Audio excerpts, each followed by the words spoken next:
How's it going, guys? My name is Tavarish, and today is a really good day. You guys have brightened my spirits. So in the last episode, I took out this Ferrari engine from my burnt F355, and you guys let me know that even though the engine looks really past it and unsavable, it might be worth saving. So we're gonna check that out today.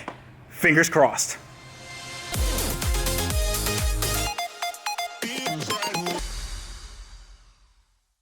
So if you guys are new to my channel, thank you so much for watching. I really hope you enjoy it, and consider subscribing if you like what you see. This is my Ferrari F355 F129B or C, I don't know if it's B or C, engine. And this is, well, it's not looking very good for itself. This has been taken out as a part of the rebuild and restore process because, if you guys didn't know, this was in an engine fire. So even though the plan was to scrap this initially, I think we might be able to save it because I did a little bit of digging off camera and I'm going to show you what I found. But before we get into that, I want to talk about something that has absolutely transformed my garage. And they're also the sponsor of today's video. And no, it's not the manufacturer of that tire rack.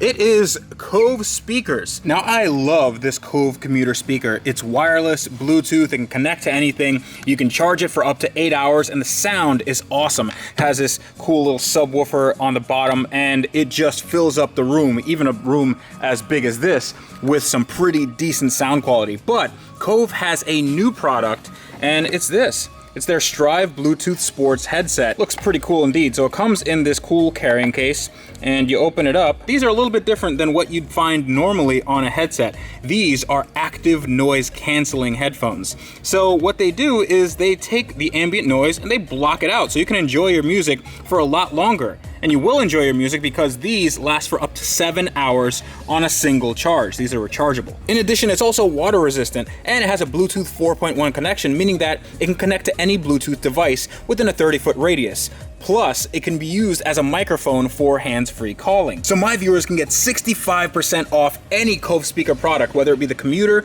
or the Strive Bluetooth headset, by going to covespeakers.com/Tavarish. That is covespeakers.com/Tavarish, and you can get 65% off anything. So go check it out right now. All right, so check this out. This is what's left over from what was a pretty substantial engine fire. And it could be a lot worse. I say that because this thing right here, this is what's called a timing belt. And this is what's keeping all the cams and the crank and all that stuff in a certain timing, which makes the engine run. This has not snapped, even though it is a little bit worse for wear. It doesn't actually look all that great. So I just want to take off all this hardened plastic. We're gonna see if the engine can turn over, and we're gonna look down these cylinders to see if there's any water in there and to see if we can actually save this engine or if it's just gonna be a table. Now, I know I have been saying that for the last few episodes, but in this episode, we should definitely get to the bottom of everything and also clean up this general mess. So I'm gonna take my Ferrari approved fire damage deletion kit and just start prying on everything here. Now, I can't really do much damage to anything, but I should hear some satisfying cracks. There we go. That sounds good. Now everything here is pretty oily, so it's gonna take me a little while. Oh yeah, that feels good. And what this plastic is just a timing belt cover, and that's all replaceable. Nothing too bad. Now, I do run the risk of snapping this timing belt, and if the timing belt snaps, it's not the worst thing in the world because the engine isn't on, and I will be rotating everything anyway. Let's see if I can take, ooh, that felt good. Look at that, look how big of a chunk that is. And that's probably some of the belt material. Oh, the AC compressor, it turns. It lives! This is actually like treasure hunting when the treasure is a Ferrari. Oh yeah. So I don't really know what I'm putting pressure on here. I should probably make sure that I'm not doing any damage to it, but I can see that there's some tensioners right here. All right, this is gonna take a little while. I think we need a time.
right, everyone, it looks like there's good news after all. I mean, look how good it cleans up. Obviously, the timing belt needs to be changed. That's definitely not serviceable. But everything else, it looks just kind of like a dirty engine bay. It doesn't look like there was any major fire at all. Everything spins other than the power steering pump that I took off. You can see right here, it just sees solid, so I'll have to get a new one of those. And I'll probably end up replacing these bearings.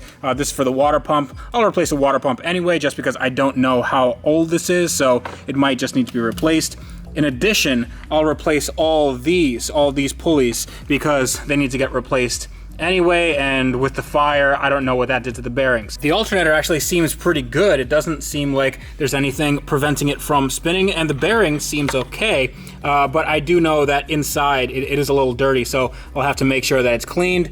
But all these, this one is, yeah, it's a little past it. I'm not gonna try to spin the engine over because the timing belt lost all of its groove, so I'm gonna have to get a new timing belt and all the accessories. So if you take a look up top to this part of the timing belt, there was some nasty melted goo on top of it, but it looks pretty good. And if you go down here, that's where all the damage is. Now, the best part is when you take off the valve cover and you look at the cams and everything underneath, it looks perfect. It looks like a very low mileage engine, which this was. I think this had around 40,000 miles on it. And the gasket is in good shape. It just looks a little bit singed on the outside, but that's not really a big deal. But everything in here looks actually pretty serviceable, and it doesn't look like there was any damage at all. And the news gets even better when you look inside the cylinder. Now I have my digital borescope, so we're gonna take a look inside the cylinder instead of inside the intake manifold, and we're gonna look for some water. Now last time we did find some water, but some of you said that maybe the valve was closed. So I did a little bit of digging, and here's what I found. Let's take a look. And it's dry. There is nothing in that cylinder. I mean, it's a little bit oily, but other than that, it is bone dry. Now let's take a look at the other ones. That one also looks dry. It's a little hard to tell. Now let's take a look at the third one. Yep, I can see the top of the piston, and it is totally dry. Let's look at this one. Yep, same thing. You can see right there the top of the piston. So that is really good, ladies and gentlemen. That is awesome. Oh man, you get so dirty doing this stuff. So what that means is that this engine is savable. We have a Ferrari engine that we can rebuild. We can put new gaskets in it, we can put new timing components in it, and it's gonna run. Well, hopefully, that's the idea. So the plan for this car is gonna be to get the body done next. That is gonna be a really big project because I have to sand this down. We have to get it ready for the metal that's coming on. I have to find a Berliner roof. I'm actually working with a company to provide me one, and that is actually harder to come by than you'd think, even though this is a Ferrari and Ferrari parts are hard to come by in any case. But we're gonna get that done. I'm gonna have the engine to the side, and then we're gonna be working on this bit by bit. And this is gonna be more of a long-term project, but I'm definitely gonna be sprinkling this in with my regular episodes because I can't wait till this thing is running and fast and making all sorts of noise. I'm really excited, and I'm so happy that this engine is workable. Man, this thing, I can't wait. So that's gonna be it for today's episode. I hope you guys liked it. We definitely got a lot of work done, and we found out a lot about our Ferrari's engine. So I'd like to thank our sponsor, Cove Speakers. Go check them out. Links will be in the description below. Definitely pick up the Strive headphones and get the commuter speaker. I have it and I love it. I use it every single day. If you'd like to buy a shirt, my Knowledge Equals Horsepower shirt, then check them out at my Teespring link down below. They're only available for the next few weeks, and every single dollar from profit goes directly to charity at the end of every month. So it goes to a good cause. You get a good shirt. Make sure to subscribe to Wrench Every Day. We have a lot of new projects coming up. You guys are gonna love it. A lot of low dollar builds. Not exactly this, but more akin to a fun, cheap beater. And I know you guys will love it. So go check that out. Links will be in the description below. But until next time, this is me reminding you guys that on cars like this that look a million miles away from done, but they're actually more like 1,000 miles away from being done, you guys need to wrench every day.